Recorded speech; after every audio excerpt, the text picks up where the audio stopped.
कलीच मी निसी सोबती मनातही हुर हुर कोणीतरी यावं समोर। कहीं ना कहीं आप माइनॉरिटी रहते हो, मतलब कोई जात और धर्म की वजह से माइनॉरिटी में रहता है, तो कोई एलजीबीटी के तरीके से माइनॉरिटी में रहता है, तो कोई चैलेंज होने की वजह से माइनॉरिटी में रहता है। अभी मुझे अगर जिद से यहाँ पे उतरना ही है ना, तो मैं लड़की से मसाज नहीं करवाऊंगी, मैं तो लड़के से करवाऊंगी। कि मुझे लगा अरे ये जो ओशो कहते थे संभोग से समाधि तक, तो वो संभोग के बिना भी आप समाधि तक जा सकते हो। आपको एक प्यारा, अच्छा और आपको इज्जत देने वाला स्पर्श चाहिए। जैसे पहले वाले जमाने में होता था कि कुछ जातियों को गांव से बाहर का रास्ता दिखाया जाता था, लेकिन समाज सेवकों के प्रयत्न के बाद हम लोग अभी थोड़ा थोड़ा समानता के बारे में समझने लगे हैं। लेकिन ये तो अलग ही चीज थी कि कस्बे के बाहर सारे चैलेंज लोग रहेंगे, जहाँ पे चलने वाले इंसानों को, हम जैसे इंसानों को देख के प्रेशर ना महसूस हो और वो अपने अपने काम सहूलियत से कर पाए। उनको आर्थिक मुश्किलें भी बहुत ज्यादा थी, जात की वजह से मुश्किलें थी, और इंफॉर्मेशन या एजुकेशन ना होने की वजह से तो बहुत सारी मुश्किलें थी। शायद मैं चैलेंज हूँ, लेकिन इनसे तो ज्यादा प्रिविलेज लाइफ मैंने पाई है, तो अभी मुझे रोने का तो कोई अधिकार ही नहीं है। आपका आत्मसम्मान बस मीठा बोलना आपको नहीं सिखाता, आपको कड़वी चीजें बताना और गलत चीजें सही तरीके से कराने पर मजबूर कराना अगले वालों को, ये भी आपको आपका काम और आत्मसम्मान सिखाता है। लेकिन मैंने सोचा कि अगर मुझे खुद से जीना है, तो पहले तो मुझे खाना बनाना आना होगा। खाना खाना पसंद है, लेकिन बनाना नहीं आता। खड़े रहने वाले लोगों का संसार ही अलग रहता है। गैस बर्नर भी ज्यादा ऊंचे हो गए, तब भी उस पर रखी हुई कढ़ाई या पतीला मैं देख नहीं पाऊंगी। देखती होगी कि हमारी माँ, मौसी, चाची, कितने सारे लोग हैं जिनके कद अलग अलग हैं, फिर भी अपने हिसाब से वो किचन प्लेटफॉर्म बिल्कुल बना के नहीं लेते। उनको लगता ही नहीं कि ये इनका हक है। चैलेंज होने के बाद और आधा शरीर गंवाने के बाद मुझे ये पता चला कि जो बचा हुआ हिस्सा है वो मेरे लिए बहुत इंपॉर्टेंट है। आप जैसे लोगों में और मेरे जैसे लोगों में बस देह की फर्क है, लेकिन इच्छाएं तो समान है और रोमांटिसिज्म भी समान है। शायद मैं बंधी हुई हूँ, इसीलिए खुलेपन के बारे में ज्यादा सोच पाऊंगी। तो फोर प्ले हर चीज में होता है, सेक्स में ही नहीं होता। आप खाना बनाते हो तब सारी तैयारी आप अच्छे से, इत्मीनान से, मतलब टमाटर छील के रख दिए, मटर रख दिए, लहसुन है, प्याज है, उसकी एक अच्छी सी प्लेट बना के अच्छा सा तेल गरम करके आप उसमें तड़का लगाते हो।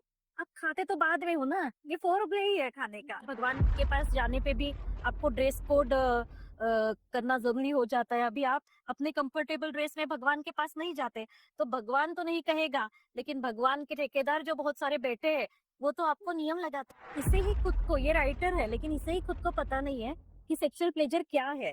किसी नॉर्मल इंसान को जाकर आप उसकी प्राइवेसी ब्रेक नहीं करते ना, कि अरे आपको बच्चा तो हो पाएगा, ऐसे कोई नहीं पूछता ना। मार खाएगा वो इंसान अगर ये पूछेगा। लेकिन चैलेंज लड़की को या लड़के को कोई भी आके पूछ कर ले सकता है। ऐसी चीज क्यों होती है? क्योंकि चैलेंज लोगों ने आके नहीं बताया है कि ये चीज सर्वसाधारण है, सामान्य है, लेकिन फिर भी ये हमारी प्राइवेट चीज है। आपको मित्रता से पूछने का अधिकार हम दे तो मिल सकता है, लेकिन आप ऐसे झांक नहीं सकते। तो मुझे लगता है कि मेरा अचीवमेंट यही है कि मैं हर जगह हूँ। आपको कोई कह नहीं पाएगा कोल्हापुर में कि सोनाली यहाँ नहीं दिखी थी, वहां नहीं दिखी थी। मैं हर जगह हूँ। कभी आपने सुना है कि किसी भी इंसान की पांचों उंगलियां एक जैसी हो? हमारी दुनिया भी ऐसी ही है। यहाँ तरह तरह के लोग हैं, कुछ मोटे, पतले, छोटे, बड़े, रंगों का भेद होता है। इसी तरह का एक और भेद है जो या तो प्राकृतिक रूप से या फिर मानवकृत होता है, जिसकी वजह से कई बार लोगों में कुछ अक्षमताएं आ जाती हैं। कुछ लोग ऐसे होते हैं जो देख नहीं पाते, कुछ सुन नहीं पाते, कुछ बोल नहीं पाते, किसी के हाथों में कुछ समस्या होती है, किसी के पैरों में। लेकिन इसका मतलब ये नहीं है कि वो अधूरे हैं, वो अपने आप में पूर्ण होते हैं। ऐसे ही एक शख्सियत से आज मैं मिलने आई हूँ, जिनके साथ मैं आज ये वीडियो रिकॉर्ड करने वाली हूँ। इनका नाम है सोनाली नवांगुल। ये महाराष्ट्र के कोल्हापुर डिस्ट्रिक्ट में रहती हैं और बहुत अच्छी ट्रांसलेटर हैं। इन्हें अपने ट्रांसलेशन के काम के लिए साहित्य अकादमी पुरस्कार भी मिल चुका है। तो अगर आप इनके जीवन के बारे में जानेंगे तो आप बिना इंस्पायर हुए तो रह ही नहीं सकते हैं। ज़्यादा भूमिका नहीं बांधूंगी, मैम पर ही सीधा आते हैं। मैम, आपका स्वागत है मेरे इस वीडियो में। थैंक यू, अच्छा लगा। ठीक था, फ्लो में बोलती हूँ तो ऐसा और जाता है। नाम की गलती हो जाए तो कोई दिक्कत नहीं है, नहीं, हाँ। मैं कर दूंगी। मतलब ये कोई मतलब ईगो का सवाल तो है नहीं, हो जाता है। हो जाता है ना। मैम, आपके साथ कुछ घटना हुई थी बचपन में जिसकी वजह से आपके पैर काम नहीं करते हैं। आप प्लीज हमारे व्यूअर्स को बताइए कि वो घटना क्या थी और उसके बाद आपके परिवार ने, आपके दोस्तों ने किस तरह से आपका समर्थन किया, सपोर्ट किया, आपका जर्नी कैसा रहा यहाँ तक का, उसके बारे में कुछ अच्छा, बताइए। ये घटना तो 35 साल पुरानी है। जब मैं 4th स्टैंडर्ड में थी तो तब तक तो मैं चल पाती थी। हमारा छोटा सा एक कस्बा था, गांव था, जहाँ पे टीवी भी पहुँची नहीं थी, फ़ोन भी पहुँचे नहीं थे। तो ये 88-89 की बात है। तो उस गांव में अपना बचपन, मतलब आज के दौर में अगर हम सोचें तो वो बचपन लगता है कि जैसे सपना था, क्योंकि कोई भी डिस्ट्रैक्शन नहीं, आप बस खेलो, जितना चाहिए पढ़ाई करो, और सारा कुछ गांव से जुड़ा हुआ। मतलब आप अपने घर में भी अपने आप मालिक नहीं होते, मतलब सभी आपके जीवन में होते हैं और कोई भी आके आपसे कुछ बात कर सकता है, नसीहत दे सकता है, या किसी के भी घर पे जाके आप खाना खा सकते हो। मतलब लेकिन इसके लिए चाहिए कि आपकी एक स्वस्थ बॉडी हो, एक शरीर हो। तो 4th स्टैंडर्ड में जब मैं थी तब तक तो ये सारा चलता था, लेकिन एक दुर्घटना हो गई। तो वो ऐसी कि मैं स्कूल में जो पाठांतर की स्पर्धाएं रहती है, जहाँ पे हमें जाके अपना वक्तृत्व दिखाना होता है और नंबर्स आते हैं, तो उसका एक चस्का था मुझे। तो मैं माँ बाप को मैंने कहा कि मैं आज स्कूल नहीं जाऊँगी, क्योंकि मुझे अभी सारा कुछ याद करना है, जो मैं कल कहानी कहने वाली हूँ तो वो याद करनी है। और मैं घर पे रुकी तो घर के सामने किसी का ना किसी का वो बैलगाड़ी से सामान आता रहता था, जाता रहता था। कच्चा रास्ता था हमारे घर के सामने और आगे एक नहर बहती थी। तो वो बैलगाड़ी रुकी थी, उसके बैल छोड़े हुए थे, लेकिन उसके अंदर सामान था। और आज जैसे नाजुक गाड़ी नहीं थी, वो ऐसे बड़े बड़े लकड़ों से बनी ऐसी गाड़ी थी।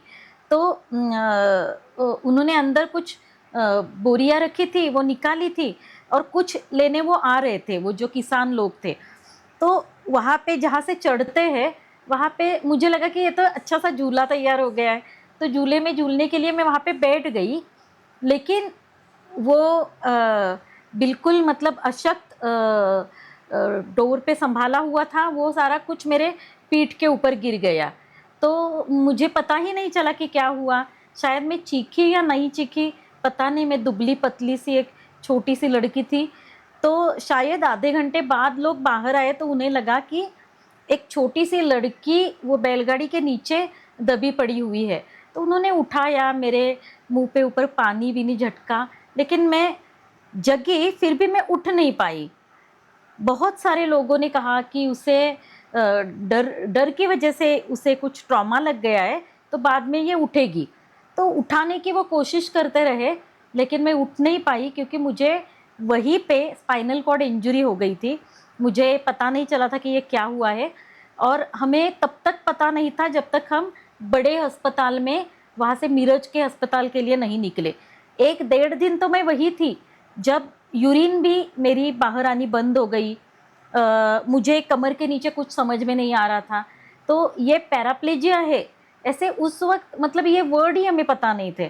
पोलियो, पैराप्लेजिया और बाकी जो कुछ डिसेबिलिटी के बारे में अभी हम लोक संख्या भी जब गिनते हैं तब वहाँ पे 21 कैटेगरीज लिखी हुई है, लेकिन ये अब भी हुआ है 4-5 साल पहले। लेकिन उस समय तो ये पता ही नहीं था, तो उनको बस लगा था कि ट्रॉमा की वजह से है। तो जब अस्पताल में ले जाया गया तब पता चला कि शायद मैं कभी नहीं उठ पाऊंगी, शायद मैंने मतलब मैं जी सकी तो ठीक है, लेकिन अभी पैर पे चलना मुमकिन नहीं होगा और मेरी पीठ की जो रीढ़ की हड्डियां है वो टूट गई थी, तो उसका सर्जरी उन्होंने किया और सर्जरी के बाद 3 हफ्ते में वही थी, लेकिन ये चित्र स्पष्ट धीरे धीरे हो रहा था कि शायद ये जन्म भर के लिए हुआ है, पता नहीं। लेकिन हम लोग मनुष्य हैं तो हम प्रयत्नवादी होते हैं।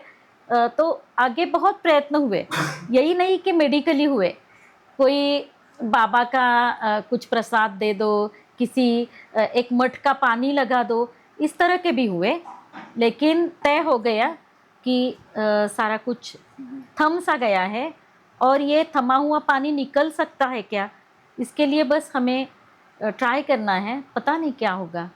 तो ये हुआ। फिर परिवार का क्या था उसके बाद, कैसे आप आपका स्कूलिंग वगैरह उन सब के हाँ, बारे तो में? ये होने के बाद एक हॉस्पिटल में मुंबई में मुझे एडमिशन मिला। वो भी जान पहचान वाले कोई थे, जोशी काका करके, तो उन्होंने वहाँ पे रखने की मतलब जगह दी। हाँ, सारा जुगाड़ जो है उन्होंने किया। हमें तो कुछ पता नहीं था, हम गांव वाले लोग थे, हमें तो हिंदी भी उस तरह नहीं आती थी, क्योंकि अभी टेलीविज़न की वजह से, यूट्यूब की वजह से हिंदी सीखने की ज़रूरत ही नहीं पड़ती ना, आ ही जाती है हमें, जैसे हमारी मातृभाषा मराठी आ जाती है। तो वहाँ पे जहाँ पे मुझे उन्होंने रखा, चिल्ड्रन ऑर्थोपेडिक हॉस्पिटल मुंबई में, तो वहाँ पे सारे लोग हिंदी ही बात करते थे, तो मुझे पता ही नहीं चल रहा था कि वो क्या बोल रहे थे। 1 महीने के बाद तो सारा कुछ मुझे समझ में आने लगा थोड़ा थोड़ा, लेकिन मुझे लगा कि माँ बाप ने मुझे यहाँ पे छोड़ दिया है क्योंकि अभी मैं काम की नहीं रही, माँ बाप को वहाँ पे रहने की परमिशन नहीं थी। तो मुझे मतलब किसी भी बच्चे को 9 साल के ऐसे ही लगता कि अभी तो मैं चल नहीं पाती, अभी मेरे कपड़े में ही मेरा सारा कुछ पॉटी होता है, कपड़े गीले हो रहे हैं, तो इसकी वजह से अभी मुझे छोड़ दिया है, क्योंकि ऐसा इंसान तो घर में रहने के लायक ही नहीं होता ना, समाज में रहने के लायक नहीं होता। मैंने भी कभी ऐसे कोई नहीं देखा था। तो खिलौना टूट जाने के बाद जैसे कि हम वो मतलब खेलने के लिए नहीं रखते, छोड़ देते हैं अलग जगह पे, या तो फेंक देते हैं, वैसे शायद इंसान भी ऐसे होने के बाद कहीं पे छोड़ देते होंगे, ऐसे मुझे लगा। तो मैं बहुत रोई, गिड़गिड़ाई, गुस्सा किया, लेकिन 1 साल तक वो हॉस्पिटल मेरा परिवार बना रहा और उस हॉस्पिटल से जो अच्छे अनुभव मुझे आए वो मुझे अभी इस दिन तक भी बड़े मतलब मेरे लिए वो बहुत बड़ा क्या कहते हैं उसे, यादगार मोमेंट्स हैं। तो मैं हिल भी नहीं पाती थी, तो एक्सरसाइज से और अलग अलग थेरेपी से, स्टिम्युलेशन थेरेपी वगैरह, उससे उन्होंने मुझे खुद से बैठना सिखाया। यूरिन पैराप्लेजिक लोग यूरिन होने के बाद उनको पता नहीं चलता, तो कमोड पे बैठ के कैसे मैन्युअली आप अपने ब्लैडर पर ऊपर से दबाओ और फिर वो मैन्युअली यूरिन पास हो, इसकी उन्होंने ट्रेनिंग दी। बहुत सारा कुछ वहाँ पे मैंने सीखा और 1 साल बाद उन्होंने मुझे घर पे भेज दिया।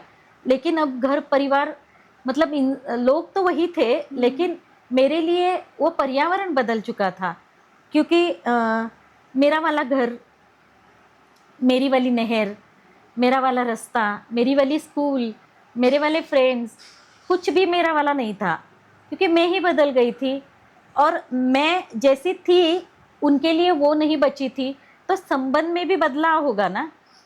तो ऐसा है कि ये सारा कुछ जो हमारा घर परिवार या समाज है वो फिज़िकली नॉर्मल लोगों के लिए बना हुआ है।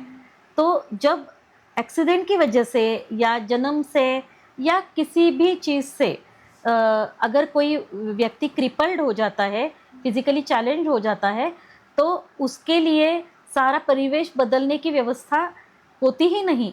इसीलिए, और ये हो सकता है, ये पता हो, इसके भी कोई चांसेस तब नहीं थे, यूट्यूब वगैरह नहीं था, तो मुझे पता ही नहीं थे कि ऐसे बहुत सारे लोग हैं। तो हमने सोचा कि मैं स्कूल नहीं जाऊंगी, क्योंकि मैं 3 घंटे से ज़्यादा बैठ नहीं पाती थी। तो जब भी एग्ज़ाम्स होगी मुझे उठाकर ले जाएंगे और सारा कुछ स्टडीज़ मैं अपने घर पे खुद से करूँगी। और जो चीज़ें मतलब मैथ्स है, कुछ साइंस के सवालात है, तो वो मैं खुद से नहीं कर पाऊँगी। तो मेरे बाबा टीचर थे तब, तो उनके कुछ फ्रेंड्स आके मुझे सिखाएंगे।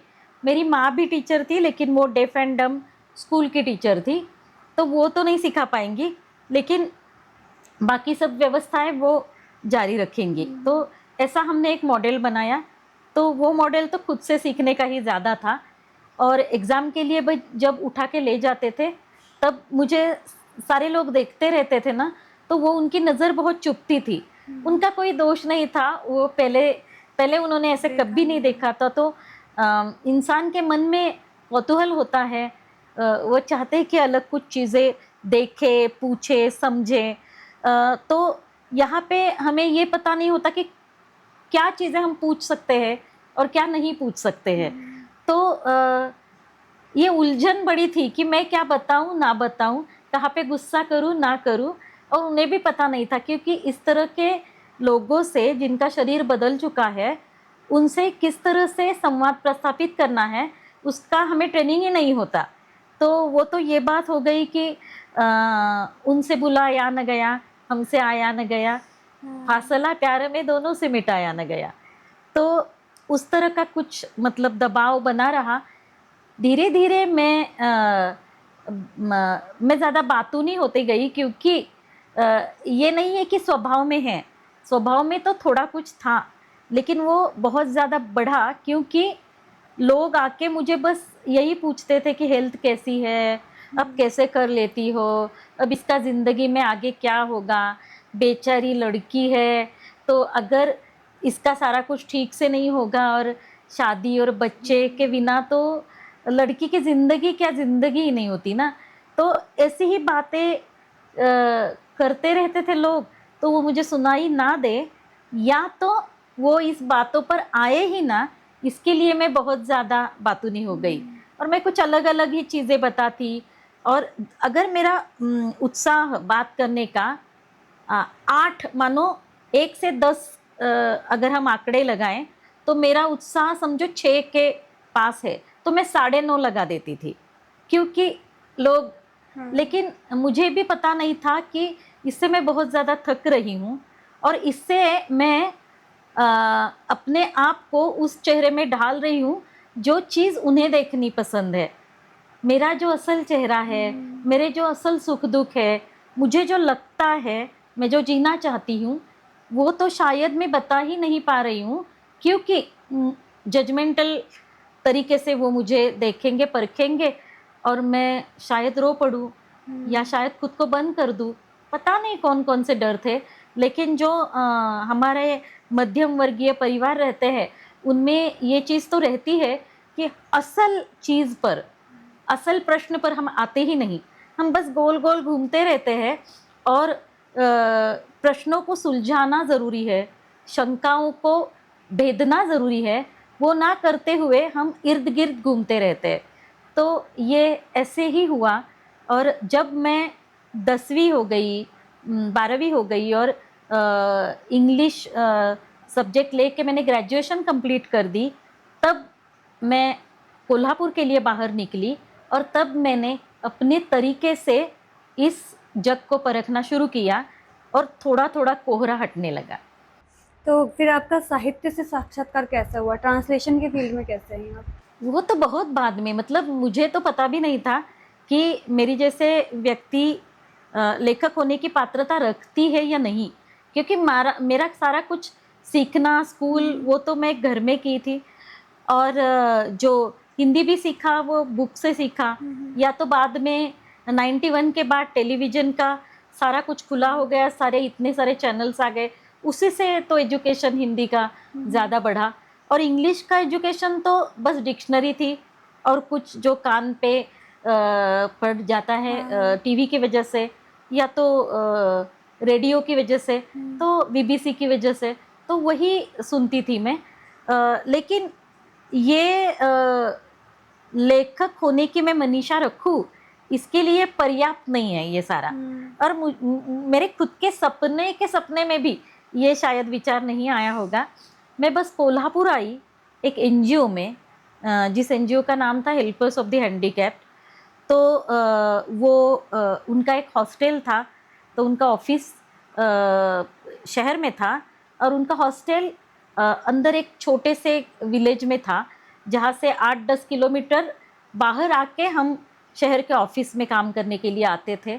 लेकिन ये भी मैंने नहीं सोचा था कि मेरे जैसी लड़की जिसने व्हीलचेयर कभी इस्तेमाल नहीं किया है, क्योंकि व्हीलचेयर पे मैं ज़्यादा डिसेबल दिखती हूँ। मुझे पता नहीं था कि ये व्हीलचेयर ही तो है जिससे मेरी चीज़ें आसान होगी और जिससे मेरा आत्मसम्मान शायद फिर से मैं जुटा पाऊँगी। तो ये कैसे होती है ना कि हम लोग ना कला और साहित्य से इतने टूटे हुए रहते हैं कि इसकी वजह से हमें स्पेस के बारे में बस इतना ही पता चलता है कि ये स्पेस है, इसमें हमें घर बनाना है, ये स्पेस है जिसमें हम किचन का सारा कुछ रखेंगे, ये स्पेस है जहाँ पे टीवी लगेगी। लेकिन स्पेस ये बहुत बड़ी और विस्तारता से देखने वाली चीज़ है। मतलब अगर इस स्पेस में मैं नीचे बैठ के आपसे बात करूँगी और आप ऊपर बैठ के बात करोगे, तो जो डिफरेंस होगा उसमें मेरे ऊपर प्रेशर बढ़ेगा, मैं खुद को कम महसूस करूँगी।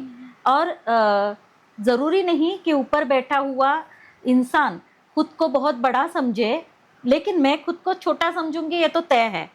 और इससे और भी बहुत ज़्यादा प्रेशर्स बढ़ते हैं, जिसके लिए हमें साइकोलॉजिकली अलग सोचना पड़ेगा। तो व्हीलचेयर इस्तेमाल करके, और जो वो हॉस्टल था जहाँ पे मैं रहती थी, जिसका आपने हम जो बात कर रहे तो घरोंदा का मेंशन किया था, तो वो बहुत बड़ा एरिया था और जहाँ पे व्हीलचेयर आसानी से घुमाने में कोई तकलीफ़ नहीं थी। वहाँ पे बहुत सारे चैलेंज लोग थे, लेकिन उनको देखकर मुझे बहुत दबाव महसूस हुआ, क्योंकि मुझे लगा कि मैं तो चैलेंज लोगों के एक ग्रह पे आ गई हूँ। हाँ,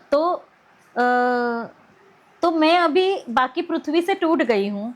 तो ये चैलेंज लोगों का अलग ग्रह है, जहाँ पे पोलियो केसेस है, मेरे जैसे पैराप्लेजिक्स है, कोई अंध लोग है, कोई और भी मतलब अलग अलग डिसेबिलिटीज़ के, स्पास्टिक है, सेरिब्रल पाल्सी वाले हैं, लेकिन सब डिसेबल्ड है।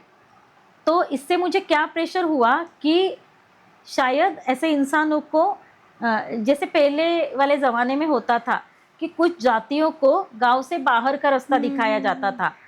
हाँ, लेकिन अभी बहुत सारे लोगों के प्रयत्नों के बाद, समाज सेवकों के प्रयत्नों के बाद, हम लोग अभी थोड़ा थोड़ा समानता के बारे में समझने लगे हैं।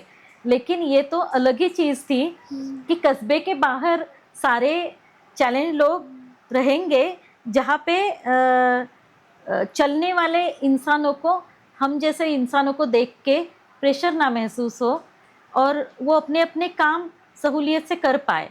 तो ये अलग ही चीज़ मेरे दिमाग में चालू हो गई।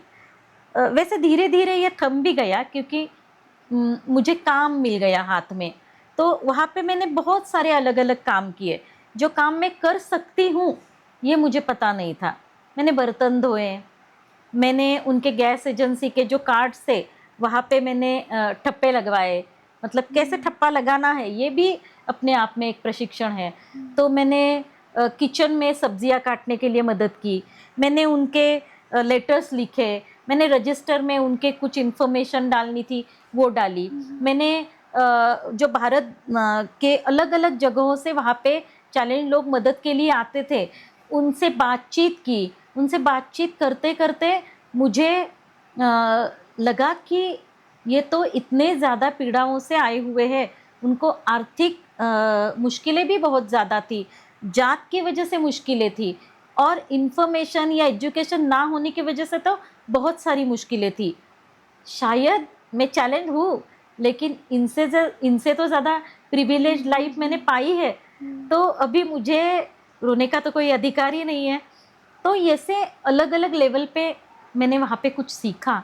और वहाँ पे मंत्रालय में जाना होता था मुंबई में, या तो दिल्ली में भी मैं 2-4 बार प्राइम मिनिस्टर ऑफिस में आई थी, या अलग अलग कामों के लिए आई थी। तो तब डॉक्टर पहली बार आई थी, तब डॉक्टर अब्दुल कलाम राष्ट्रपति थे, तब हम लोग राष्ट्रपति भवन आए थे।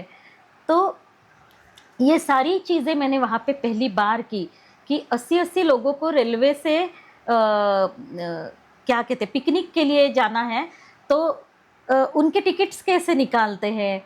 तो ये काम मैं कर सकती हूँ, ये मुझे पता ही नहीं चलता अगर मैं बत्ती शिराला में गांव में ही रहती। लेकिन यहाँ आने पर मुझे इतने सारे, और कोई इतनी ज़्यादा मतलब होड़ में रख के मुझे काम दो, मुझे काम दो, ऐसे करने वाले लोग कम थे। और मुझे बहुत ज़्यादा लगता था कि सारा कुछ मैं सीख लूँ। मुझे तो समय कम लग रहा था कि मुझे और करना है और करना है।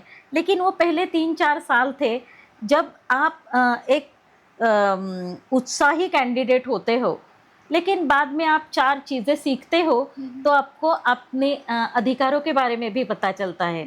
आपका आत्मसम्मान बस मीठा बोलना आपको नहीं सिखाता, आपको कड़वी चीज़ें बताना और गलत चीज़ें सही तरीके से कराने पर मजबूर कराना अगले वालों को, ये भी आपको आपका काम और आत्मसम्मान सिखाता है। तो वैसे भी मैं कुछ शेपअप हो रही थी, और मैंने ऐसे कुछ सवाल भी जो शायद कड़वे थे, जो शायद सोफिस्टिकेटेड नहीं थे, जैसे कि आजकल होता है कि भूमिका मत रखो। हाँ, तुम्हारे बहुत सारे मुस्लिम लोग तुम्हारे बहुत नज़दीकी मित्र है, ऐसे कब कहना है कब नहीं कहना है, इसका निर्णय लिया जाता है। बाइज्जत बरी जैसी बुक में करूँ या ना करूँ, आज के माहौल में इसका निर्णय लिया जाता है। सलमा जैसी लेखिका है जो अपने कट्टर वास्तविकताओं के बारे में लिखती है, तो वो मैं बुक करूँ कि नहीं, इसका निर्णय लिया जाता है। तो मुझे लगता है कि आपका आत्मसम्मान और आपका खुलापन आपको सही तरीके से इंसान होना सिखाता है। और जब आप सही तरीके के इंसान होते हो, तब आप चैलेंज हो या नहीं ये मायने नहीं रखता। आप कि मतलब कहीं ना कहीं आप माइनॉरिटी रहते हो। मतलब कोई जात और धर्म की वजह से माइनॉरिटी में रहता है, तो कोई LGBTQIA के तरीके से माइनॉरिटी में रहता है, तो कोई चैलेंज होने की वजह से माइनॉरिटी में रहता है। लेकिन अब जब एक माइनॉरिटी के बारे में आप खुद से जान लेते हो, परख लेते हो, सवाल करते हो, तब आपको अलग अलग अपने बंधु और भगिनियों के बारे में भी बात करना आ ही जाता है। तो ऐसे कुछ सवाल और ऐसे कुछ मुद्दे मैंने NGO में उठाए। इसकी वजह से ये तय हुआ कि मैं जीवन भर तो यहाँ नहीं रहने वाली हूँ, मुझे अपना खुद का आसमान ढूंढना होगा।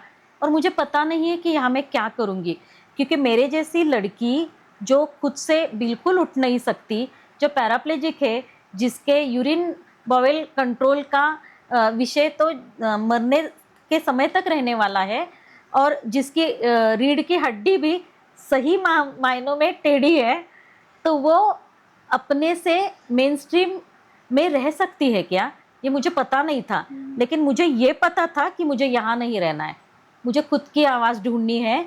तो जो भी कीमत देनी पड़े तो मैं दूंगी। और मैंने अपने माँ बाप से कहा कि कोल्हापुर में आप मुझे बस एक घर दे के लो, और वो घर आप मुझे दे दोगे तो मैं सोचूंगी, और आप मुझे 2 साल दो, वहाँ पे क्या करना है, किस तरह से होना है, इसके लिए मुझे कुछ समय तक सारे काम छोड़ के अकेला रहना होगा। मुझे पता है कि आप डर जाओगे, आपको लगेगा कि शायद ये अभी 7 साल बाहर निकली हुई है, ये घर पर आएगी तो क्या होगा। वो पुराने सवाल कि एक चैलेंज लड़की हमारे सामने बैठी हुई है, उसका ज़िंदगी में क्या होगा हमें पता नहीं, वो हमारे सामने फिर बैठेगी तो हम लोग क्या करेंगे, अभी बुढ़ापा आ रहा है। तो आप मत सोचो, आप मुझ पे विश्वास रखो, मैं कुछ ढूंढ लूँगी। और मैं वहाँ से निकली। मैम, ये घर आपने खुद डिज़ाइन करवाया है? जी। तो इस घर को डिज़ाइन करवाने का आइडिया आपके पास कैसे आया है कि मुझे इस तरह का घर की व्यवस्था चाहिए जिसमें सब मैं खुद से कर सकूं? वो विचार आपके पास कैसे आया? जैसे कि मैं हॉस्टल में NGO में रहती थी, लेकिन कुछ चीज़ें अलग डिसेबिलिटी वाले लोग करते थे ना। मैं तो बस ऑफिस का काम करती थी और अलग अलग जगह ट्रैवलिंग के लिए जाती थी, वहाँ पे फाइल सबमिट करना वगैरह, ऐसे काम मेरे पास थे। लेकिन मैंने सोचा कि अगर मुझे खुद से जीना है तो पहले तो मुझे खाना बनाना आना होगा। खाना खाना पसंद है लेकिन बनाना नहीं आता था, क्योंकि वो सीखने के लिए एनजीओ में समय नहीं था और घर पे वैसी व्यवस्था नहीं थी। वहाँ से तो मैं नीचे बैठती थी ना, तो वहाँ से तो मुझे कुछ दिखता ही नहीं था। खड़े रहने वाले लोगों का संसार ही अलग रहता है। आप खुद का स्विच बोर्ड भी नहीं लगा पाती, मतलब लाइट लगानी है, टीवी लगाना है या तो पानी पीना है, खुद से कुछ किया नहीं जा सकता। तो मैंने ये दोनों मॉडल को देखा था और मुझे पता था कि अगर इन दोनों मॉडल में मैं खुद से कुछ नहीं कर पाती थी, क्यों नहीं कर पाती। तो मैंने अपने घर में रहने के लिए एक ऐसे लिस्ट ही बनाई कि मुझे स्विच बोर्ड ज़मीन से किस ऊंचाई पे चाहिए। अगर मैं किचन का प्लेटफॉर्म चाहती हूँ तो व्हीलचेयर का फुटरेस्ट अंदर जाए और मैं देख सकूँ सारा कुछ। मतलब अगर यहाँ होगा तो मैं देख नहीं पाऊँगी। अगर गैस बर्नर भी ज़्यादा ऊंचे हो गए तब भी उस पर रखी हुई कढ़ाई या पतीला मैं देख नहीं पाऊँगी कि कैसे मैं कुछ डालूँगी और कैसे मैं सारा चीज़ करूँगी। तो ये सारा मैंने सोचा था कि किस ऊंचाई पे कहाँ चाहिए। और सबसे ज़रूरी चीज़ ये है कि इसमें मेरी ज़्यादा ताकत और ऊर्जा खर्च ना हो, क्योंकि वो एक जगह पे हो जाएगी तो मेरे काम के लिए और सोचने के लिए तो बचेगी नहीं। तो इसीलिए मेरा बेड इस ऊंचाई का हो, व्हीलचेयर से मैं खुद से शिफ्ट हो पाऊँ। और सबसे ज़रूरी है टॉयलेट, तो वहाँ पे व्हीलचेयर जा सके और मैं ज़्यादा ताकत ना लगाते हुए दरवाज़ा स्लाइडिंग हो जो बंद कर पाऊँ। अगर ऐसे खुलने वाला हो तो मैं फिर व्हीलचेयर से दूर जाऊँगी, फिर खोलूँगी, फिर मतलब ये सारी चीज़ें अगर आपको खुद की देह, खुद की बॉडी पता है तो आप सारी कुछ चीज़ें सोच ले पाते हो। लेकिन आपको ऐसे है कि अपने बॉडी के बारे में नॉर्मल लोगों को भी इतनी दिक्कत रहती है तो वो भी नहीं सोचते। मतलब आप देखती होगी कि हमारे माँ, मौसी, चाची, कितने सारे लोग हैं जिनके कद अलग अलग है, फिर भी अपने हिसाब से वो किचन प्लेटफॉर्म बिल्कुल बना के नहीं लेते। उनको लगता ही नहीं कि इनका हक है। तो लेकिन मैंने चैलेंज होने के बाद और आधा शरीर गंवाने के बाद मुझे ये पता चला कि जो बचा हुआ हिस्सा है वो मेरे लिए बहुत इम्पोर्टेंट है। तो उसके लिए मैं सारा कुछ बदलाव करूँगी। तो ये सारा मैंने लिखा और टॉयलेट में भी कमोड के साइड में एक पक्के मजबूत बार लगाए, ऐसे नहीं जो एयरपोर्ट में होते हैं वो एक जोर लगाने से टूट जाते हैं। ये पक्के बनवाए और शिफ्ट होना आसान हुआ। सारा प्लम्बिंग एक तरफ कर दिया क्योंकि मैं शिफ्ट होके फिर स्टूल पे नहाने के लिए नहीं बैठ सकती, तो वो कैसे करना है ये भी मैंने तय किया। तो ये सारा कुछ मैंने सोचा और दिमाग में उसका मॉडल बना के मैं खुद को उस मॉडल में घुमाती रहती थी। और मैंने ये सारा बदलाव अपने मित्रों की मदद से किया और सारी चीज़ें आसान हो गई। और तब यूट्यूब नहीं था। जब 2007 में एनजीओ छोड़ के मैंने खुद से शिवाजी पेट में रहने के लिए जारी किया। ये घर तो अभी 9 साल पुराना है। पहले 10 साल में एक और छोटे एरिया में रहती थी। तो उससे बेहतर ये घर बनाया है क्योंकि अनुभव से आप और सारी चीज़ें सीख लेते हो। तो ये घर बनाने की वजह से एक चीज़ तो दिमाग से निकली कि यहाँ पे बिना मदद मैं कुछ भी कर पाऊँगी। खाना बनाने से लेके बर्तन मांजने से लेके सारा कुछ अच्छे से रखने तक, और अपना खुद का काम मतलब कंप्यूटर भी मैंने अपने आप से धीरे धीरे सीखा, क्योंकि जो कुछ सिखाने वाले इंस्टीट्यूशंस हैं वो दूसरे तीसरे माले पे रहते हैं और वो पुराने बिल्डिंग में लिफ्ट नहीं रहती। तो यहाँ पे भी कुछ लोगों की मदद मिली, लेकिन बहुत सारा कुछ अपने आप ही सीखना पड़ा। तो तब स्पर्श ज्ञान का मेरे पास प्रस्ताव आया। जो मेरा फ्रेंड स्वागत थोरात मुंबई में रहता है, तो वो डिसेबल नहीं है, वो विजुअली चैलेंज भी नहीं है, लेकिन उसके दिमाग में पहले आइडिया आया कि मैं विजुअली चैलेंज लोगों के लिए भारत का पहला मराठी भाषा का ब्रेल फोर्टनाइटली निजात करूँगा। अच्छा। तो मेरा पहला काम जो था वो पहला तो घर सेट कर लिया कि कैसे गैस आएगी, कहाँ पे, मतलब हम जिस घर में रहते हैं ना तो वो हमारे माँ बाप ने चलाया हुआ रहता है। तो सारा कुछ सिस्टम जो है वही हम आगे लेके जाते हैं। ऐसा नहीं है कि हमने सारी सिस्टम खुद से तैयार करनी है। तो ये सारी सिस्टम मेरे यहाँ नहीं ही थी ना, मुझे पता ही नहीं था। तो ये सारा कुछ सीख के मैंने मेन स्ट्रीम में अपना पहला कदम रखा और मेरे पास काम भी आ गया। मैम, आपको कलाओं का शौक है, अलग अलग चीज़ें आप सीखते रहते हो, अभी हाल ही में कुछ नया ऐसा जो आपने सीखा हो? हाँ, हाल ही में मैंने मतलब मैं देखो मैं बहुत सारी चीज़ों में स्वावलंबी हो गई हूँ, लेकिन फिर भी समाज में जो स्टीरियोटाइप्स होते हैं आप उनसे लड़ते तो हो, लेकिन कुछ ना कुछ उसका असर भी आपके दिमाग पर पड़ा रहता है। और अच्छी बॉडी या सुंदर शरीर यानी क्या, इसका भी स्टीरियोटाइप जो बनाया हुआ होता है उसका भी आपके दिमाग पर असर पड़ता है। आप कितने भी लड़ो। तो इसीलिए मुझे ऐसे बहुत सालों तक ऐसे लगता था कि मेरे जैसे लोग डांस करने के लिए तो होते ही नहीं। हम कभी भी देखो कि जब हमें खुशी मिलती है तो हम कूदते हैं, नाचते हैं या तो कुछ तो करते हैं, मतलब तो बाकी सब चीज़ें कर ली, लेकिन मैंने खुद को कभी इजाज़त नहीं दी कि मैं नाचूं। ऐसे क्यों? इसके जवाब शायद बहुत गहरे हैं, जो शायद कन्फ्रंट करके उसकी बारीक बारीक चीज़ें लिखने में या देखने में समय लगेगा। लेकिन मुझे ये पता चला कि मैंने खुद को इजाज़त नहीं दी है। तो मेरा भूषण करके एक फ्रेंड है, भूषण पुरगावकर, तो उससे मैंने कहा, तो तब कोविड का समय चल रहा था और बाहर जाके तो कोई मुझे सिखा नहीं सकता, क्योंकि उनको भी लगता ही नहीं कि मैं सीख पाऊँगी। तो मुझे उसने कहा कि अरे सुंदर तो है चेहरा तुम्हारा, और चेहरा बात भी करता है, ऐसे नहीं कि स्टैग्नेंट है फेस तुम्हारी, तो क्यों नहीं कर सकती हो तुम? मैं बोली कि अरे कैसे करूँ? नाचने के लिए तो पैर चाहिए ना, कमर हिलानी चाहिए। तो उसने बोला कि कौन कहता है तुमसे कि कमर या पैर की मौजूदगी से ही डांस होता है? तो ऐसे भी कर लेते हो आप डांस। तो उसने एक ऑनलाइन तब प्रशिक्षण ली थी, बैठकीची लावणी करके, मराठी में बैठकीची लावणी यानी बैठ कर जो लावणी परफॉर्मेंस दिया जाता है। तो उसने मुझे एक चीज़, उसका एक ग्रुप है तो वहाँ पे डांसर्स थे और उन्होंने वीडियो कॉल में मुझे सिखाया। और तब पहली बार मुझे वो उसने कहा कि लावणी यानी उसमें हर एक का लवण रहता है, लवण यानी नमक, तो तुम्हारा नमक क्या दोगी तुम इस डांस फॉर्म में? तो मैंने कहा कि कैसा नमक?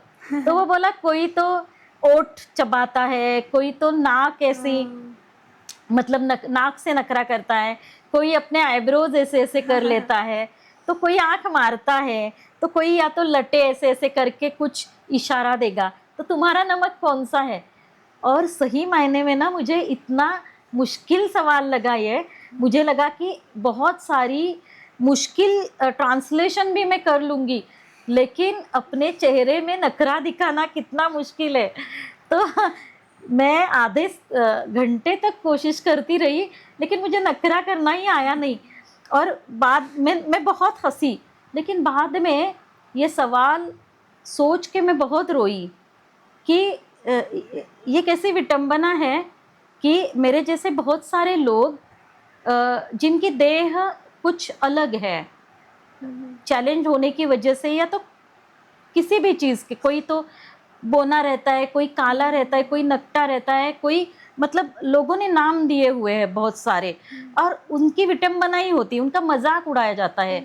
तो मैंने ये चीज़ ना करके, और मुझे आ ही नहीं रही है, तो शायद मैं खुद का या मेरे जैसे बहुत सारे लोग हैं उनका मजाक भी उड़ा रहे हैं जो लोग, उनको मान्यता दे रही हूँ, या तो खुद को सचमुच में ऐसे समझ रही हूँ कि मुझे इसकी इजाज़त नहीं है। तो अगर है तो मुझे खुद को खुला छोड़ना होगा, लिबरेट करना होगा। और फिर आधे घंटे बाद मैंने इतना अच्छा नखरा उसे करके दिखाया कि वो शर्मा गया। हम दिखा सकते हो? हम दिखा दीजिए। अभी ऐसे नखरा करो, ऐसे आप प्रपोज कर रही है तो नखरा करना मुश्किल है, लेकिन फिर भी अभी देखो, मतलब एक छोटी सी चीज़ है। मैं गा के सुनाती हूँ, वैसे नहीं आएगा। एकलीच मी नसे सोबती मनातही हुर हुर कुणीतरी या समोर, ऐसे क्या मतलब expression है मैम। मतलब ये नहीं कर पाई थी मैं, लेकिन मैंने इतना सारा सोच के मैंने तय किया कि अगर मैं खुद को खुला महसूस नहीं करूंगी तो मैं अपने भाषणों से या लेखक होने से या ट्रांसलेटर होने से कभी भी दूसरों को लिबरेशन की एक बूंद भी नहीं दे पाऊंगी। तो और ये हो गया। इसके बाद फिर कोई और कला सीखी आपने डांस के अलावा? हाल ही में लावणी के मैंने अलावा? भूषण से ही इरोटिका राइटिंग का एक वर्कशॉप किया है। इरोटिका के बारे में तो आप जानती होगी कि हमारे देश में कामसूत्र से लेकर बहुत सारी परंपराएं हैं और कामसूत्र में भी सेक्सुअल एक्ट के बारे में नहीं बताया है, उसके बारे में भी है, लेकिन वही इम्पोर्टेंट नहीं है। वो अपनी देह को जानो, हर चीज़ को समझो, हमारी अंदर की ऊर्जा को महसूस करो, कैसे खुद की बॉडी चाहे कैसी भी हो उसमें जो नमक है, उसमें जो सादगी है, उसमें जो मज़ा है, तो वो महसूस करके, और जो इच्छाएं हैं हमारे मन में दबी हुई बहुत सारी इच्छाएं रहती है, ज़रूरी नहीं कि वो सारी चीज़ें सेक्सुअल एक्ट के बारे में हो, क्योंकि जो भी अच्छा सेक्स जानता है उसे पता है कि एक्चुअल एक्ट के बारे में लोग कम बात करते हैं, उससे पहले जो होता है, हाँ क्या कहते हैं मराठी में, कहते हैं प्रियाराधन, इंग्लिश में फोर प्ले कहा जाता है। Four play. तो वो फोर प्ले हर चीज में होता है, सेक्स में ही नहीं होता। आप खाना बनाते हो तब सारी तैयारी आप अच्छे से इत्मीनान से, मतलब टमाटर छील के रख दिए, मटर रख दिए, लहसुन है, प्याज है, उसकी एक अच्छी सी प्लेट बना के अच्छा सा तेल गरम करके आप उसमें तड़का लगाते हो। अब खाते तो बाद में हो ना, ये फोर प्ले ही है खाने का। तो मुझे लगता है कि ये सारी चीज़ देखना, समझना और उसे नकारात्मक ढंग से ना सोचना बहुत ज़रूरी है। तो इसीलिए मैंने सोचा कि अगला कदम इरोटिका राइटिंग का वर्कशॉप भी हो सकता है। तो क्या है इरोटिका? तो आप जैसे लोगों में और मेरे जैसे लोगों में बस देह की फ़र्क है, लेकिन इच्छाएं तो समान है और रोमांटिसिज्म भी समान है। शायद मैं बंधी हुई हूँ, इसीलिए खुलेपन के बारे में ज़्यादा सोच पाऊंगी। शायद आपको अपनी बॉडी की वजह से लगता है कि ये सारी चीज़ आप कर सकते हो, लेकिन आप कदम नहीं उठाओगे, लेकिन मन में तो उठा सकते हो। तो ये सारी चीज़ और सारे कदम जो मैंने खुद अनुभव किए हैं, या तो मेरे दोस्तों ने किए हैं, या फिजिकली चैलेंज जो नहीं है, जो लोग उनके कुछ अनुभव है जो खुद से है या अलग से वो सोचते हैं, ये सारी चीज़ें अगर स्टोरी में डाल के देह के बारे में एक अलग सी दिवाली ही लिख डालूं तो शायद मज़ा आ जाए। ऐसे मैंने सोचा, इसीलिए लिबरेशन का अगला कदम है। तो आप पूछ रही थी एम्स्टर्डम के बारे में, तो हम फ्रेंड्स 6 लोग यूरोप टूर के लिए गए थे। तो यूरोप टूर में हमारी आइटिनरी बहुत बड़ी थी कि एम्स्टर्डम से लेके इटली तक हमें क्या क्या देखना है। लेकिन मैं और मेरा एक फ्रेंड जो लेखक ही है उत्पल, तो हमारी चीज़ थी कि हमें तो एम्स्टर्डम का रेड लाइट एरिया देखना है। तो क्यों देखना है, क्या देखना है, तो बस देखना है, क्योंकि मैंने कहा कि यहाँ के रेड लाइट एरियाज मेरे लिए फ्रेंडली नहीं है व्हीलचेयर के लिए, तो मुझे जाते समय बहुत ही तकलीफ होगी, तो वहाँ पे मुझे देखना ही है। तो वहाँ पे हम गलियों से गुजर रहे थे, इतना अच्छा लग रहा था, लेकिन बुरा ये लग रहा था कि सारी मॉडल्स लड़कियां ही थी। मुझे देखने के लिए कोई भी वहाँ पे लड़का मॉडलिंग नहीं कर रहा था। तो मैंने उत्पल से कहा अभी मैं तुझे ही देख लूंगी, अभी क्या ये सारी लड़कियां बहुत सुंदर है, लेकिन मेरे मन में ऐसे कुछ ऐसे पेट में गुदगुदी सी तुम्हें हो रही होगी, मुझे नहीं हो रही है। तो लेकिन वहाँ पे जाना अपने आप में एक बहुत बड़ा अनुभव रहा, क्योंकि सारा बहुत सलीके से हो रहा था। ये नहीं कि उन्हें देख के डर लगे या तो लाल टपके। वो अपनी चीज़ बेच रही थी, कोई खरीदने वाला खरीद रहा था, लेकिन जिस तरह से एक बिजनेस होता है, इस तरह से उस बिजनेस में एक तरीका था तो वहाँ पे ऐसे जैसे हम रेड लाइट एरिया की यहाँ बात करते हैं तो लोगों का चेहरा बदल जाता है, उस तरह से वहाँ नहीं था। यहाँ पे लेकिन अभी इसे लीगलाइज किया गया है, लगता है आपको कि वैसा कभी हो पाएगा? पता नहीं कितने साल लगेंगे, अभी तो सारी चीज़ें अलग अलग हो रही है। भगवान के पास जाने पे भी आपको ड्रेस कोड करना ज़रूरी हो जाता है। अभी आप अपने कंफर्टेबल ड्रेस में भगवान के पास नहीं जाते, तो भगवान तो नहीं कहेगा, लेकिन भगवान के ठेकेदार जो बहुत सारे बैठे हैं वो तो आपको नियम लगाते हैं। तो हमारे देश में पता नहीं क्या होगा, लेकिन अलग अलग देश में लोग अपनी चीज़ और अच्छे तरीके से कर रहे। पहले तो प्राचीन समय जब कहा जाता था तब भारत में ये चीज़ें नॉर्मलाइज थी, और उन चीज़ों का जैसे कि मैंने बताया एस्थेटिक, अपना एक एस्थेटिक था, वो महत्वपूर्ण चीज़ थी और समाज के मानसिक आरोग्य के लिए महत्वपूर्ण मानी जाती थी और उसकी पाठशालाएं थी। लेकिन आज चीज़ें अलग है और जैसे जैसे हम आगे बढ़ रहे हैं वैसे वैसे पीछे जा रहे हैं, ये आप सबको दिख रहा है। तो एम्स्टरडैम में जाना मेरे लिए इसलिए ज़रूरी था कि मैं खुद को फिर और लिबरेशन की ओर हमें एक एक कदम और बढ़ाना होता है। आप हो गए तो ये नहीं कि अब ख़त्म हो गया, कुछ अलग चीज़ आ जाती है जो आपको फिर से बांध के रखती है।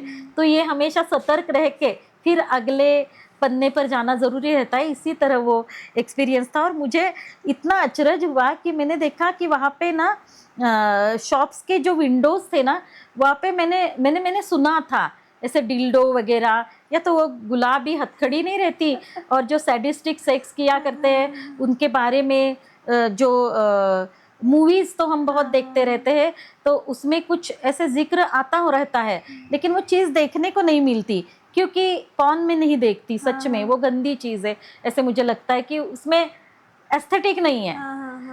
तो ये चीज़ें वहाँ पे रखी हुई थी ना, जैसे कि हम कपड़े रखते हैं, पर्सेस रखते हैं, दुकान में हम देखते हैं ना शो के लिए रखी हुई है, तो मैंने वो चीज़ ऐसे उठा के परख के देख ली।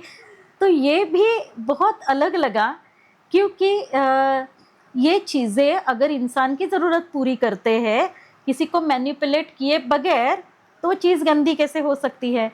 तो मुझे लगा कि हम लोग वो भी करना चाहते थे कि टिकट लेके कि वो कांच में खड़े रह के मैं और उत्पल ऐसे गले में कुछ लटका के ऐसे हाय वगैरह करना चाहते थे, लेकिन समय नहीं था इसलिए हम नहीं कर पाए। अगले समय हम जब वहाँ पे जाएंगे तो हम एग्जिबिट ज़रूर करेंगे क्योंकि जो इंसान वहाँ पे खड़ा है वो वहाँ पे खड़ा होके हंस रहा है, लेकिन उसकी प्रैक्टिस होने के पहले उसके मन में क्या उलझन थी वो वहाँ पे खड़ा रह के ही हमें पता चलने वाला है। तो जैसे कि मैंने बताया कि सेक्स ये चीज़ सेक्सुअल एक्ट के बारे में नहीं है, ये हम जैसे हैं वैसे क्यों हैं और कैसे रहने चाहिए इसके बारे में खुद से संवाद हो सके, इसके लिए ये है। तो एम्स्टरडैम का अनुभव खुद से संवाद था।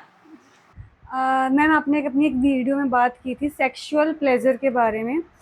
अमूमन सो कॉल्ड मतलब कोट अनकोट जो नॉर्मल लोग हैं वो ये मानते हैं कि कोई अगर फिजिकली चैलेंज्ड है तो वो उसी दुख को लेकर ज़िंदगी बिताए अपनी, थोड़ा बहुत सक्सेस पाले तो पाले, लेकिन सेक्सुअल प्लेजर का उन्हें कोई राइट नहीं है या फिर वो इस बारे में कम से कम सोचते नहीं हैं। तो आपने हाल ही में कुछ इस पे बात की थी किसी एक वीडियो में अपने फर्स्ट क्रश के बारे में बात की थी और आपने उसमें डिफाइन किया था कि सेक्सुअल प्लेजर को लेके आपके अराउंड क्या मिथ्स चल रहे हैं। जी, क्रश तो बदलते रहते हैं और मतलब वो फवाद खान का क्रश अभी ढला नहीं है, वो सालों से जारी है।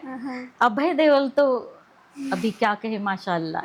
तो और ऐसे बहुत सारे नए नए तैयार हो रहे हैं। तो ये तो जिंदगी भर का सिलसिला है कि कुछ चीज़ें पसंद आना। लेकिन जब आप बात करते हो क्रश की, क्योंकि आपके सराउंडिंग के लोग जानते हैं कि आप फिजिकली चैलेंज्ड हो और आप जब उसकी बात करते हो तो लोगों का कैसा रिएक्शन होता है उस पर? लोग बौखला जाते हैं कि अरे ये एकदम मतलब वो नज़र ही चुराने लगते हैं।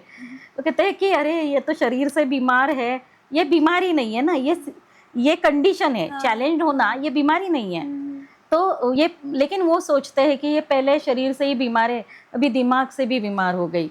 तो ये तो चीज़ें वो भी कंडीशनड है। तो ज़रूरी नहीं कि उनके कंडीशन में मैं समाऊं।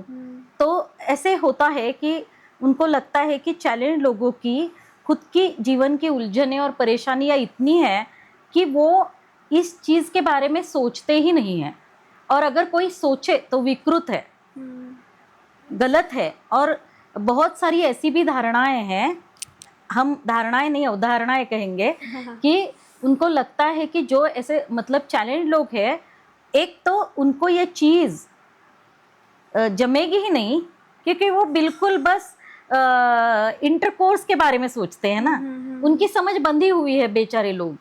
तो वो सोच ही नहीं पाते कि इसमें बहुत सारी चीज़ें और बहुत सारी परतें हैं जो बस इंटरकोर्स के यहाँ सम्मिलित नहीं है। तो अगर कोई अगर मतलब मैंने एक डॉक्यूमेंट्री देखी थी, अभी नाम याद नहीं मुझे, हाँ, द सेशंस करके मूवी देखी थी। तो वो जो वहाँ का प्रोटैगनिस्ट है, तो उसे नेक के नीचे एक अलग तरह का पोलियो है। तो वो दिन भर में कृत्रिम श्वासोच्छ्वास पर निर्धारित रहता है, वो कृत्रिम ब्रीदिंग करता है, और घंटे में 3 बार वो बाहर जा सकता है। तब उससे एक एनजीओ ने काम दिया कि आप अपने रेडियो चैनल पर सेक्सुअल प्लेजर के बारे में चैलेंज लोगों को पूछो। लेकिन इसे ही खुद को, ये राइटर है लेकिन इसे ही खुद को पता नहीं है कि सेक्सुअल प्लेजर क्या है। तो जब वो अलग अलग लोगों के पास जाता है और अलग अलग लोग लीकिंग के बारे में बात करते हैं, तो वो और बहुत सारी सेक्सुअल क्रियाओं के बारे में बात करते हैं, तो उसे पता ही नहीं चलता कि ये सारी चीज़ें क्या है। तो सेक्स में अलग अलग ऑर्गन चूसने की भी बात होती है। तो एक चैलेंज लड़का उस तरह से बात कर रहा था कि मेरा बाकी की चीज़ मैं कुछ इस्तेमाल नहीं कर सकता, मेरे दोनों हाथ क्रिपल्ड है, पैर क्रिपल्ड है, लेकिन वो उस इंटरव्यू में कहता है लेकिन मेरी जीभ बहुत चलती है, तो मेरा काम चल जाता है, मैं अपने पार्टनर को प्लेजर दे पाता हूँ। जब ये बात वो उठाता है, तब ये प्रोटैगनिस्ट समझ नहीं पाता कि ये क्या है। तो वो जब एक सेक्स सरोगेट के पास चला जाता है और कहता है कि मेरे मन में एक बार आया था कि मेरी जो केयर गिवर है वो मुझे बहुत पसंद आई थी, और मैंने उससे पूछा था कि क्या तुम मुझे बहुत पसंद हो, क्या तुम मुझसे शादी करोगी। तो ये सवाल पूछना क्या सेक्स है। अच्छा। मतलब इतना इन चीज़ों के बारे में उसे नहीं पता था, और धीरे धीरे उसे पता चलने लगा, और स्टीरियोटाइप ब्रेक करके उसने बहुत अलग चीज़ लिख डाली। तो मुझे लगा कि इस तरह से हर समाज में स्टीरियोटाइप ब्रेक करके समाज को बौखलाने वाला कोई चाहिए। मतलब बौखलाने पर भी कितने नंबर्स होंगे कि वो बौखलाएंगे, 1 बार, 4 बार, 10 बार, 20 बार। अगर 20 बार कोई बौखलाता है उसी सवाल पर, उसी चीज़ पर जो कि नैसर्गिक है, तो दिमाग में उनके प्रॉब्लम है ना। हाँ। तो उसकी ज़्यादा चिंता नहीं करनी चाहिए। तो मुझे लगता है कि चैलेंज लोग एक तो बहुत ज़्यादा एग्रेसिव होते हैं, या तो एकदम कुछ नहीं कर पाते। ये 2 तरह के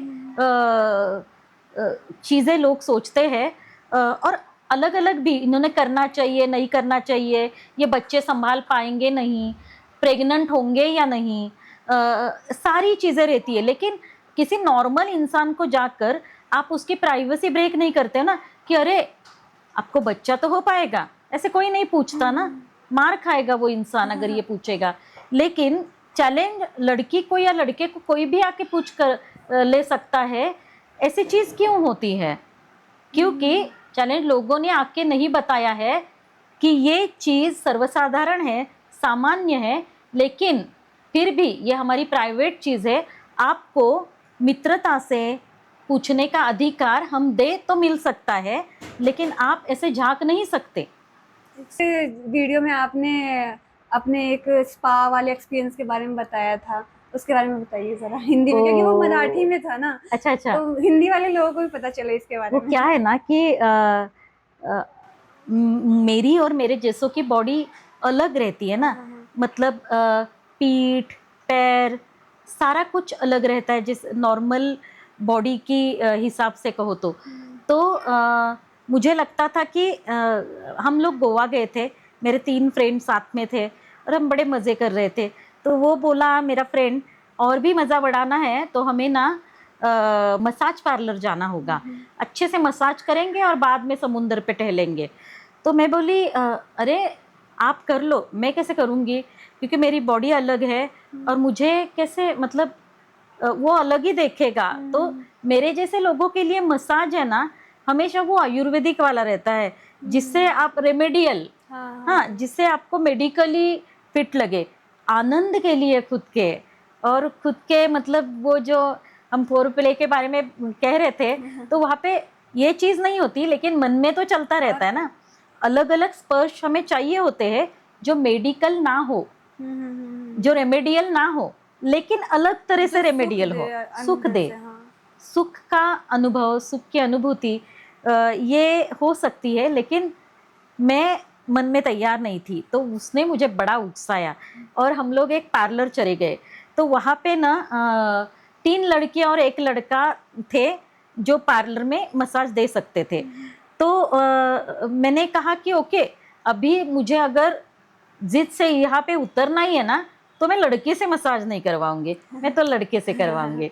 तो मैंने कहा कि तो मुझे मेरा फ्रेंड अवधूत बोला कि तू बात कर ले उनसे कि कहाँ पे तेरी हड्डी मजबूत नहीं है, कहाँ पे कुछ करना है, सेंसेशन नहीं है, सारी चीज़ तू खुद से बता दे। तो मैंने उसको कहा कि देखिए, मैं पहली बार मसाज कर रही हूँ और कमर से नीचे मुझे सेंसेशन ज़्यादा नहीं है, तो आपको बड़े इत्मीनान से, धीरे से, मतलब हैंडल विथ केयर जैसे मटेरियल होता है ना, उस तरीके से कमर के नीचे का मेरा भाग को मसाज करना है। ऊपर मुझे सब समझ में आता है और कितना भी आप जोर लगाओ मुझे कोई प्रॉब्लम नहीं है। लेकिन अगर आपके स्पर्श से मुझे पता चला कि आप दया से कर रहे हो या तो कुछ मतलब प्रोफेशनल भावनाएं नहीं है, तो मुझे समझ में आएगा। और जो मैं अभी इतने कॉन्फिडेंस से अंदर आ चुकी हूँ, तो मैं 50 कदम पीछे चली जाऊंगी। तो आप ये मत करना मेरे साथ। जैसे अलग ग्राहक है वैसे ही मैं हूँ, बस थोड़ी अलग हूँ। तो वो बहुत अच्छा लड़का था, वो पूर्वांचल का था शायद, और उसने म्यूज़िक लगाया, उसने वो दिए की रोशनी कम की और वो बहुत अच्छी खुशबू आ रही थी। और अच्छे से, मतलब मैं पहली बार, मतलब वहाँ पे जो आप पार्शली नेकेड रहते हैं ना, तो वहाँ पे मैं हुई, तो वो पहली बार ऐसे बाहर की जगह पे मैं, मुझे अलग ही महसूस हो रहा था।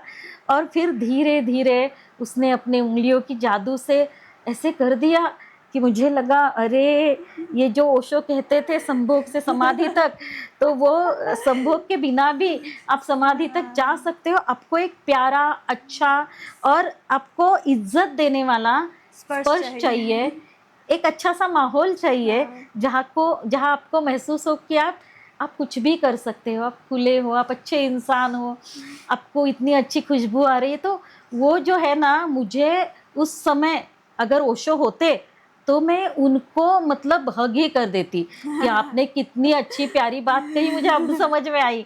तो उस अनुभव के बाद ना मुझे बॉडीली इतना सुंदर और सुकून जैसा महसूस हो रहा था कि मुझे लगा कि कितनी छोटी छोटी चीज़ें हैं।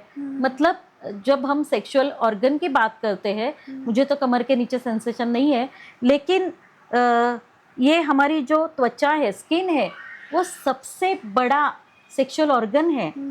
हमारी आंखें, हमारी नेक, हमारे बाल, सारी कुछ चीज़ें एक दूसरे से इस कदर जुड़ी हुई है, इसका एस्थेटिक ही हमने खराब कर दिया है। तो इसका एस्थेटिक आप समझो अच्छे से और इसकी फिलॉसफी आप समझो, तो इस दुनिया में इंसानों से ज़्यादा खूबसूरत और इंसानों से ज़्यादा सुख पाने वाला कोई हो ही नहीं सकता।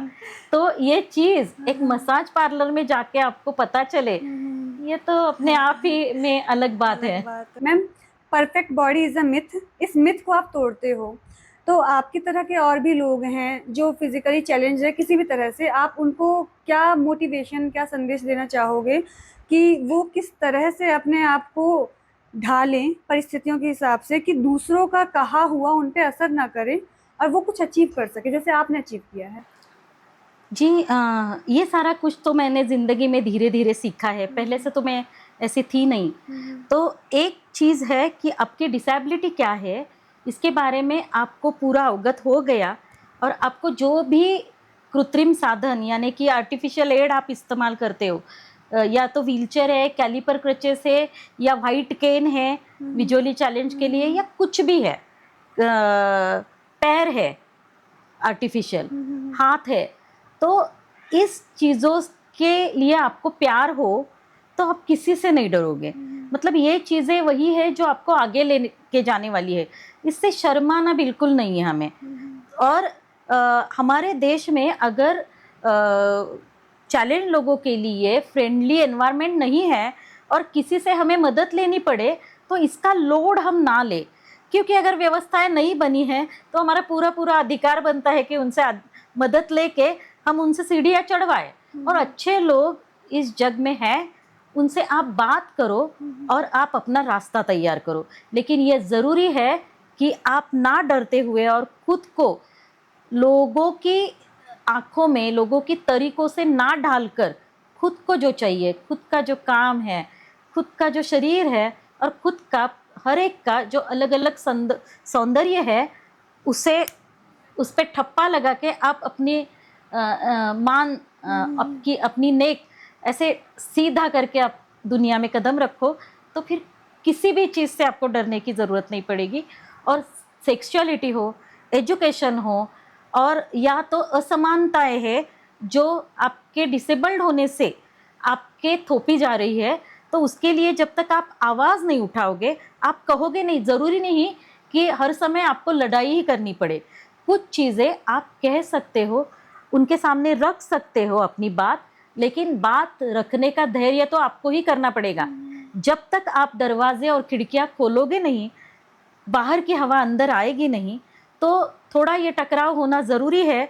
और कुछ टकराव अच्छे होते हैं, अगर आप आगे जाओगे तो कोई भी ऑब्स्टैकल नहीं रहेगा, ऐसे मुझे लगता है, क्योंकि मैंने यही जिया है। मैम, आपने जीवन में बहुत कुछ अचीव किया है, आपने ट्रांसलेशन की दुनिया में बहुत कुछ अचीव किया है। आपको अपनी सबसे बड़ी अचीवमेंट क्या लगती है? हाँ, ये बड़ा अच्छा सवाल है शालू, क्योंकि अगर मैं लेखक और अनुवादक के तौर पर बहुत अच्छे पुरस्कारों को जीत पाती हूँ, या तो मुझे प्रदान होते हैं, या चैलेंज होने की वजह से मुझे बहुत सारी लोग और संस्थाएं जो पीठ थपथपाती है, ये सारी चीज़ें अपनी जगह पे अच्छी ही है।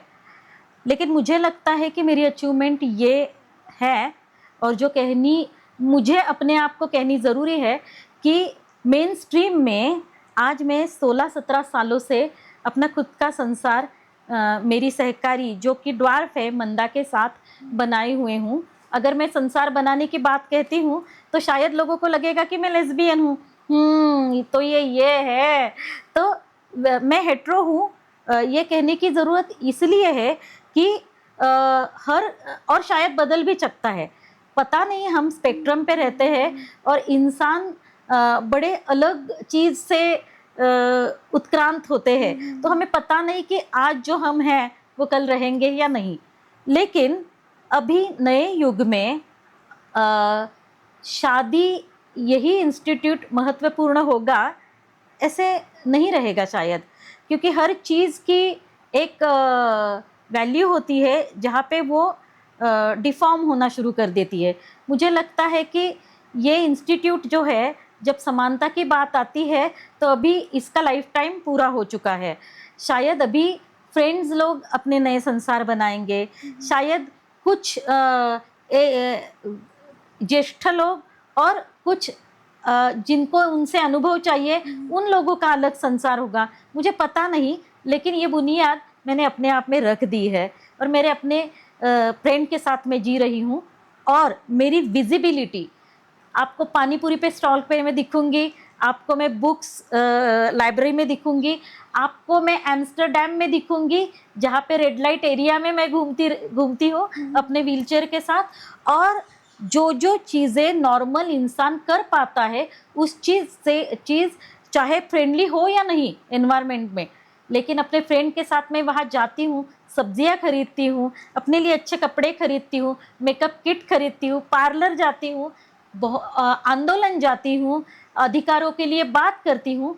तो ये सभी चीज़ में मेरा अस्तित्व है, मेरे जैसे लोग आ सकते हैं, हो सकते हैं, ये चीज़ मैंने मेंशन कर दी है। तो ये बात है कि मुझे लगता है कि मेरे जैसे लोग कहीं भी हो सकते हैं और हम भी इस देश के जिम्मेदार इंसान हैं। हम अपनी सोच रखते हैं और अपने समाज के प्रति, अपने घर वालों के प्रति जैसे है, तो समाज के प्रति, देश के प्रति, राज्य के प्रति हमारी भी कुछ जिम्मेदारी है, ऐसे हम मानते हैं।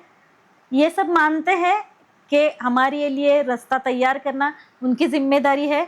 अगर ये नहीं मानते हैं या तो उनको याद नहीं है, तो मुझ जैसे लोगों को हर जगह दिखना चाहिए, अपनी विजिबिलिटी और अपना टेरिटरी मेंशन करना चाहिए, जैसे कि पक्षी करते हैं, जैसे कि जानवर करते हैं। तो मुझे लगता है कि मेरा अचीवमेंट यही है कि मैं हर जगह हूँ। आपको कोई कह नहीं पाएगा कोल्हापुर में कि सोनाली यहाँ नहीं दिखी थी, वहाँ नहीं दिखी थी। मैं हर जगह हूँ क्योंकि मुझे बहुत पसंद है। मैंने अपने पीवी और आइनॉक्स में भी उनको ट्रेनिंग दिया है कि किस तरह से सीढ़ियों से व्हीलचेयर नीचे उतार कर मुझे मूवी देखनी है। मैं कॉम्प्रोमाइज़ बहुत कर चुकी हूँ ज़िंदगी में। अब मैं बताऊंगी कि आप ये करो और आप फ्रेंडली लेवल पे, या तो फिर मैंने पैसे दे के अपनी जगह खरीदी है तो उस वजह से आप मुझे जो जगह पसंद है आप दोगे, ये मैंने किया है। तो मुझे लगता है कि यही मेरी अचीवमेंट है। मैं भी कोल्हापुर में, पुणे और मुंबई गई, जहाँ भी आपका नाम लिया कि इनका इंटरव्यू होना है, कोई भी ऐसा नहीं मिला कि नहीं जानता हो नाम। सब जानते थे कि हाँ कौन है। मैम आज की वीडियो के लिए बहुत बहुत शुक्रिया। ये Yes. वीडियो जो है वो बहुत लोगों की मदद करेंगे जो अपने आप को किसी भी तरह से अंडर कॉन्फिडेंट समझते हैं, उनको बहुत हेल्प करेगी। तो मैम आज की वीडियो के लिए बहुत बहुत शुक्रिया। थैंक यू, मुझे भी अच्छा लगा। और मुझे लगा कि पहले तो मैं सोच रही थी कि इतनी ज़्यादा फ्लुएंट हिंदी जैसे आप दिल्ली वालों की है, वैसे तो हमारी है नहीं, हम मराठी लहजे से हिंदी बात कर लेते हैं। लेकिन अब सोचती हूँ कि ये ज़रूरी नहीं कि आप कितना स्वच्छ और कितना तरीके से बात करें, ये ज़रूरी है कि आप अपनी बात कह पाते हो या नहीं। तो मैं कह पाती हूँ, तो अब मुझे कोई तकलीफ़ नहीं।